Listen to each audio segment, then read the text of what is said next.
a lot of people were very surprised when she died at the extent of public emotion, if not grief, and lines of people stretched miles long in bitterly cold March weather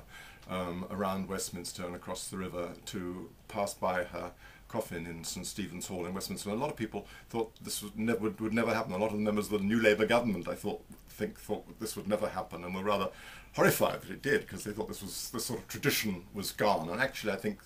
what she represented over the last 100 years was a sense of continuity and family that a lot of people like very much and need very much in their lives. And I think that perhaps more modern politicians had not understood that.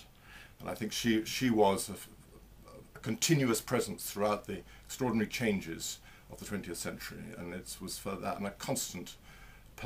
personality, and people liked her for that, and they liked her for her jolly ways and her racing, her horse races and her gin and tonics and things. She behaved, although she was a queen, she behaved in ways that many of us would like to behave.